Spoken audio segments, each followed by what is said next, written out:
ಈ ತಾಲೂಕುಗಳು ಮುಂದೆ ಬರಬೇಕಾದ್ರೆ ಈ ಅಸಮಾನತೆ ನಿವಾರಣೆ ಆಗಬೇಕಾದ್ರೆ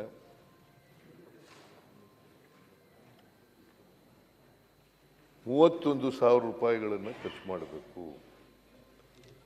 ಅದರಲ್ಲಿ 31,000ಗಳಲ್ಲಿ 15,000 ಕೋಟಿ ರೂಪಾಯಿಗಳು 15,000 ಕೋಟಿ ರೂಪಾಯಿಗಳು 31,000 ಕೋಟಿ, ಅದರಲ್ಲಿ 15,000 ಕೋಟಿ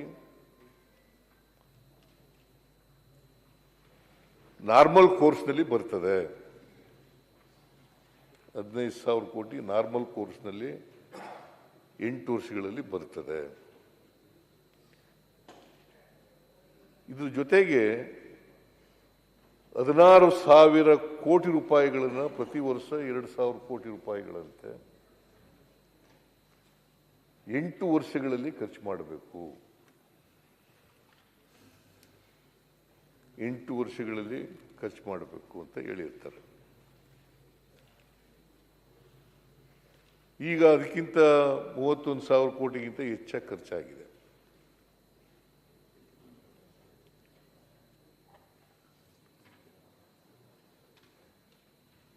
ಪ್ರತಿ ವರ್ಷ 2,000 ಕೋಟಿಗಿಂತಲೂ ಕೂಡ ಹೆಚ್ಚು ಖರ್ಚಾಗಿದೆ. ನಾವು ಬಂದ ಮೇಲೆ 3,000 ಕೋಟಿ ಖರ್ಚು ಮಾಡ್ತಾ ಇದ್ದೀವಿ. ಸ್ಪೆಷಲ್ ಡೆವಲಪ್ಮೆಂಟ್ ಪ್ಲಾನ್ನಲ್ಲಿ 3,000 ಕೋಟಿ ಖರ್ಚು ಮಾಡ್ತಾ ಇದ್ದೀವಿ. ಈಗಲೂ ಖರ್ಚು ಮಾಡ್ತೀವಿ, ಈ ವರ್ಷನೂ ಕೂಡ ಖರ್ಚು ಮಾಡ್ತಾ ಇದ್ದೀವಿ.